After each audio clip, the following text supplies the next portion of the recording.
Hi, my friends. Welcome to another Chit Chat live from East Texas. I'm DC, your host, and I'm so excited you're joining me today.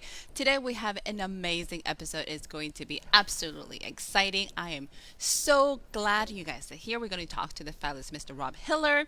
Before we do, if you're new to the show, you're wondering who I am, besides being your host, I'm an author, I'm also a podcaster, I am a mindset coach, and it's the reason we started this series. I wanted to give people tools, I wanted to give you tips. How did it help you live your best life now? One of my biggest things is to empower creative individuals who are currently stuck in their lives to start living to their full potential. Hence the reason today we're going to talk about overcoming adversity. It is one of those things that we're all going to face. We're all going to go through it at one point in time. If you haven't already, my friends, you're a lucky person. Let's go that way. But it's all about overcoming them, what we can do. And our guest today has one of those stories that is going to blow your mind. So it's going to be amazing. Before we do, go ahead, give this episode a like, share with a friend, anybody you think might be going, might need it, might be empowered by it. So we're going to get started. Are you guys ready? So let's bring our guest. Hi, Mr. Robb. How are you today? Wonderful here in Minneapolis, Minnesota. Oh my God, you said it was hot in Minneapolis. I'm going, you like having Texas weather over there. What's going on? Yeah, we get stretches like this where it stays in the 90s, but we I never complain because I know what it's like to be at zero. Okay, see, if we were 0 in Texas, I think we would have a panic attack and probably just Yeah, freeze I all know in. for So sure. let's get started. Let's jump into this conversation because I am so thrilled to have you here. You are an author, you're a CEO, you're an analyst, you have done so much in your life. But you have overcome some things that most of us cannot possibly imagine. So let's start with that. Tell us a little bit about yourself, and then we're going to jump to the book. Well, I have run a high tech company, and then 25 years ago, I started this consulting company focused on evaluating talent, helping leaders become better. And whether it's you're in sales, whether you're a technician, whether you're in R&D, people have the same challenges, and that is life is never perfect. So if it's not perfect, and you will run into adversity, uh, what will you do? How will you handle it? I always say there is a storm coming for you, a crisis that could be life changing and career defining.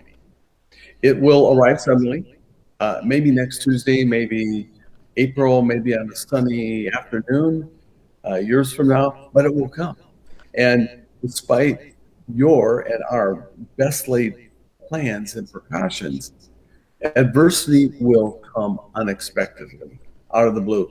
It could be a client defection, could be a financial crisis, could be a parent, someone that's really sick, could be lots of different things, or just a struggling relationship you're going through. What will you do when it strikes? And that is the one common thread that I found in all of my coaching the thousands of people over all these years. And I think I mentioned before that I've evaluated 25,000 people, That's a lot of people. a lot of people.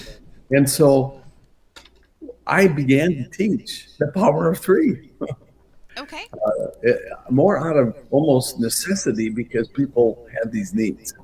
What is the power of three? Tell us a little bit about The that. power of three is a wonderful toolkit of three things: learning to ask the right question, two, activate your God-given talents, and three, advocate, connect with your faith, family, and friends. If you do all three of those, it's amazing, So, truly amazing. for our viewers, I had the honor of interviewing Mr. Robb on Inside the Minds of Authors of, I think, last month. So it's amazing. So we had the book, and the book, by the way, if you haven't picked it up, you should, because I'm going to tell you all about it. How did you apply the Power of Three? Because when you first told me your story, I literally was crying. I was like, oh my God, this is amazing. How you have overcome adversity to a whole new degree. So how did you apply the Power of Three to your life? Well, in 2017, I went to the gym doing planks, went down, held myself the way you're supposed to do it. And all of a sudden, this pain was in my stomach, and I didn't know what it was. I went to the doctor after a bunch of tests. They said, and they called me and said, Rob, you have cancer. And it seems like there might be more, so you probably should. We're going to recommend that you get out to the Mayo Clinic. So I went down to Mayo and spent a week and a half doing that. I went through every test that you can think of. And then probably the worst was a bone marrow biopsy where the needle's that long. Ooh. And I'll never forget. They wheeled me into the room, and I said to the doctor, I said, have you done a few of these before? And he says, oh, about 4,500. And then I looked at him and said, that needle seems awfully long. And he said, oh, it is, but I can guarantee you it hasn't gone through anyone totally yet. Yeah. And so that sort of gives you the idea. But so I went through that. And after all of that, Dr. Preek at Mayo brought us in to his office, sat Pam and I down, and turned to us and said, and flipped on the PET scan and said, this is what you have. And it was red down my throat, my stomach, my abdomen. And he said, all that red is cancer. Oh my God. And so I looked at Pam and we just went, oh my gosh. And we started to cry. It was devastating. And then he said, but you don't have just one cancer, you have three. You have leukemia, you have large B cell lymphoma, and then you have follicular lymphoma. So he said, and he stopped, and I just said, so I got the trifecta. He says, yep, you did. And that began a journey that forever changed our lives. Because he said that this was a Thursday. He said, by Monday, you need to be here at the Mayo Clinic up in where we do infusions and we start giving you chemotherapy. And be here at 7. And he left it at that. So we were there at 7. And here's the irony. About 2 years before that, I had a dear friend who had breast cancer. So I just was with her, just to sit with her while she went through her infusion. It was about an hour, and then she was done. So I was thinking, hey, an hour and I'll be done. Well, 10 hours later, from 7 to 5, Oh my I God. had chemo put in me. And then they gave me a trial drug that you put in a cup. You ate a few crackers, threw it in your mouth, and drank a glass of water. And Dr. Breed said, you cannot touch this. If it falls on the floor, get Clorox. Wipe it up. If it ever gets on your hand, get Clorox immediately. Yeah, and I said, so, and that's what I'm putting in my body? He said, yes. So what I am sharing is I know that most of your audience doesn't have something like this, but we all have adversity. This book isn't about cancer at all. It's about using the power of 3, this incredible toolkit that if you use, and I've taught for 25 years to all these people, works. And it's powerful. How it impacted me is I had to use it on myself because the next 5 months were, not fun and really, really difficult. And when I learned first that I had cancer, and let's just say anyone in your audience right now may be facing something. I don't know what it is.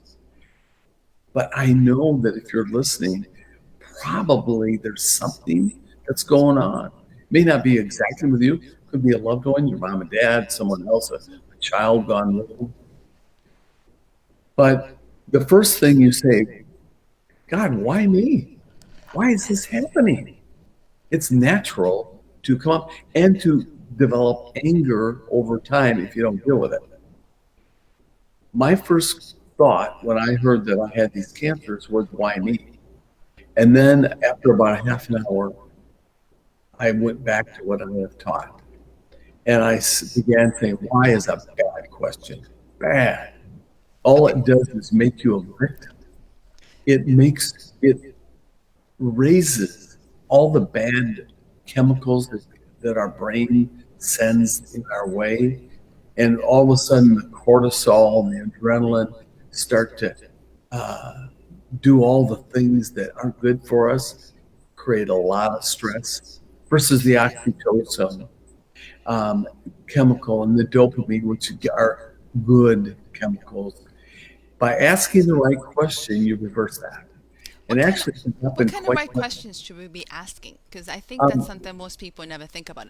What when you right. say right questions, what does that mean? Start questions with what and how. I go Okay. through in the book, I have 2 chapters on how to do that. And there's a system.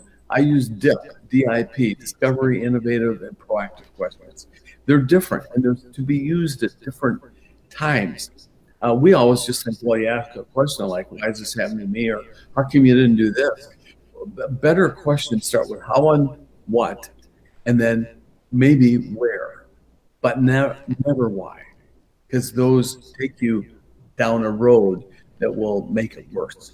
Also, they'll make you make and contribute to bad decisions. Okay. So I began to say, what can I do right now? I can learn about the disease. So Pam went, she loves to research, started to learn about it. I myself began to, and then I said, what can I, and I prayed. I knew that I could do that right at that moment. And then I called a friend. And then I began to lay out what are the things that need to be accomplished before Monday and I start this chemotherapy, because you don't know what will happen. And my chances weren't all that good to live with 3 deadly cancers. So that asking the right questions and then learning to ask again other questions changed the trajectory of what's going on. Because remember, I said there's a storm coming for you. It's just a question of when. And the crisis will and could be life changing unless you, I believe, follow the basic principles of the Power of Three. They support faith, they allow your faith to get stronger versus less because they're practical suggestions. I love the fact that you said and ask more questions because I think sometimes we ask the first one and then we stop. So you Yeah. continue to ask questions. You continue to look, what can I do now? What's beautiful? Because sometimes you're going, oh my God, my world is falling apart. What am I supposed to do now? And then we kind of, okay, step one, then do step two. I like that. So what's the next step in the power three? Because the first one is ask the right questions. Make Um, sure don't become a the victim is huge. I would say probably one of the most important. Um, I'll give you an example. Okay. I was on a podcast 2 nights ago with the Gilda Radner Cancer Center, Okay. and she was a comic, years ago that died very early of cancer, and they started this in her honor. And I'm talking to many people who have cancer. And one of the things that cancer patients or anybody going through something can forget is to activate their God given talents, which one means, what are my innate natural talents? And so remember, for me, since I evaluated talent, I knew what mine were.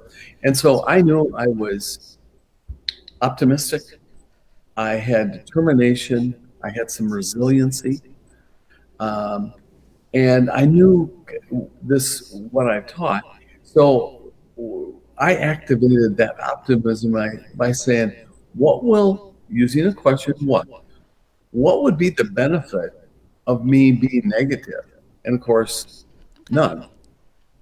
Um, how would it be if I looked at this as a new adventure, a tough one, but a new adventure, and look for the blessing in each hour, day, week? I began to do that. And so gratitude is one of the most important offshoots when you identify and activate a talent or that you may have. I have exercises in that section to help you do that. You know, it's And hard. I think it's hard for a lot of people when they're going through a lot of things to look for things to be gratitude for. You know, what right, am I going to be grateful for? My world is falling apart. What do you mean I should right, have gratitude? So you went through something extremely overwhelming, and yet you were looking for things to be grateful. How did you right. change your mind to do that? Well, again, having taught it for so long and seeing so much success from other people, and of course, I've done that to myself over the course. I have trained myself to look for something more than just the worst. And so I would find little things to be grateful for. My wife, Pam, how she helped me along, made meals, how a friend would call, um, how you just go into whatever. There's good in everything. You have to look for it, and it is difficult at times to find it. Absolutely, and sometimes we just get overwhelmed. We're officially kind of feeling, we go back into that victim mentality. We get stuck in the whys. We're wondering, how is this supposed to happen? What am I supposed to do? Why me? But I love the fact that you have, and you said it, they're very practical, they're very real, but it's the things that makes us move forward in this horrible situation. So we have talked about the act. What is the next step? Talk to us about it. So after you activate, which I did, and you did that. By the way, it's continuous. It's not like, oh, I do it once and everything's okay. But I did it. Remember, 5 months. That's not a short time. But the third part is called advocate. Be and find and develop. Remember, I said that you can't stop adversity, but you can prepare for it, and how you react will absolutely define what happens. People make bad decisions in stressful situations for the most part. That makes sense. So, We have seen it. with, yes, and activate allows that.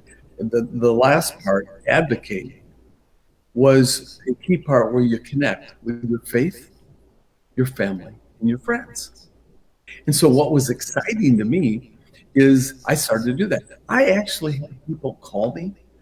Um, I knew I'm a people person, and it was lonely being alone a lot.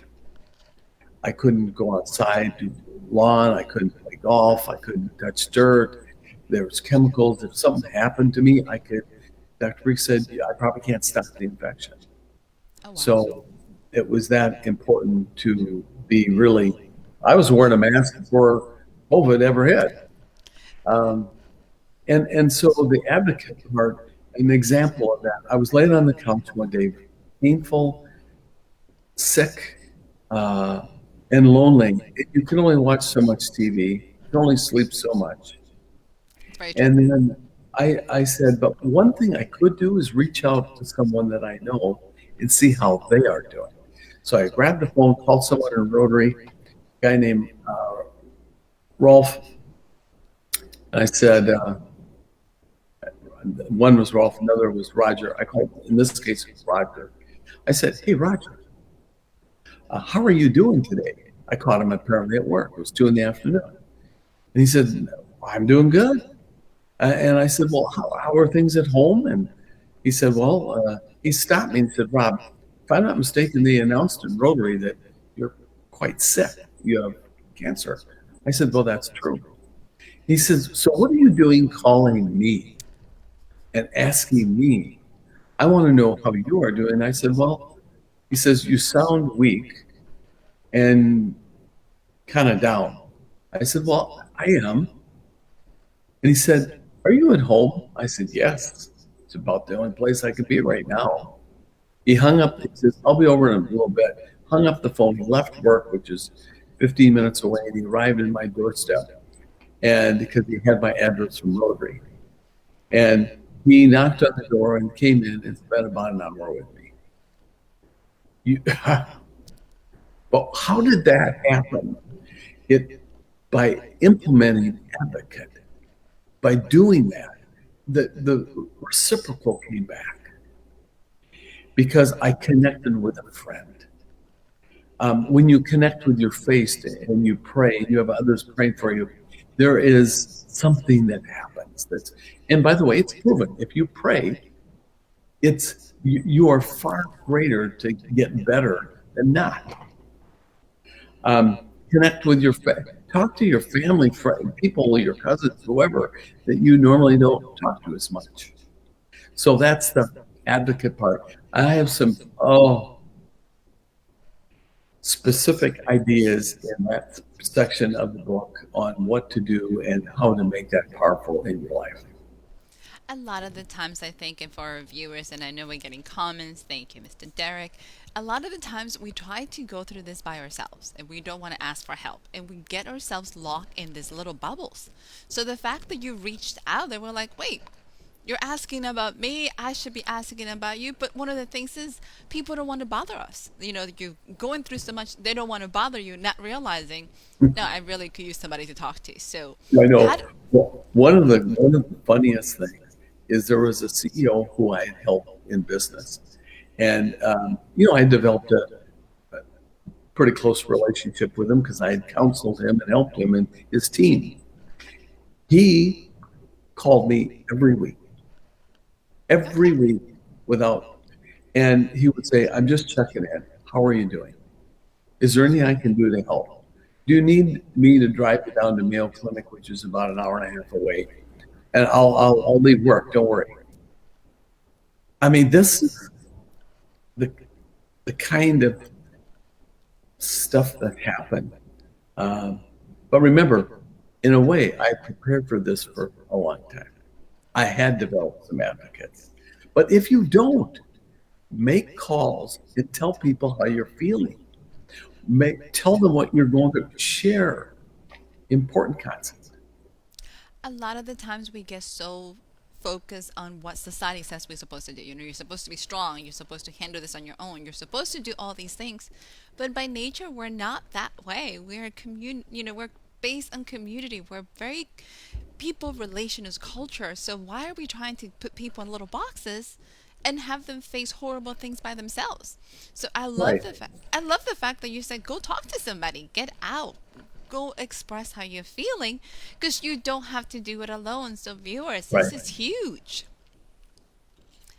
Well, if anyone ever doubts that they can't do it, I just encourage you to do what the text of this guy down in Alabama said.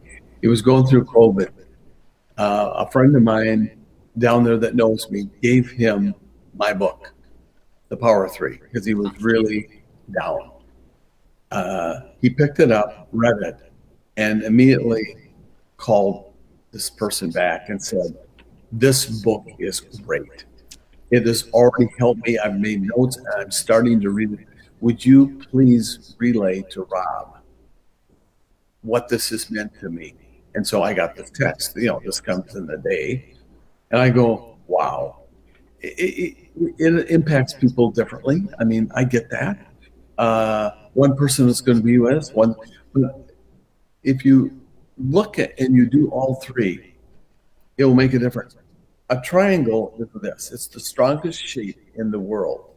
It is used in bridges, trusses. The pyramids were made out of it thousands of years ago. And when you drove over a bridge, it took the load off. The triangle is also the Trinity, and it's also the power of three.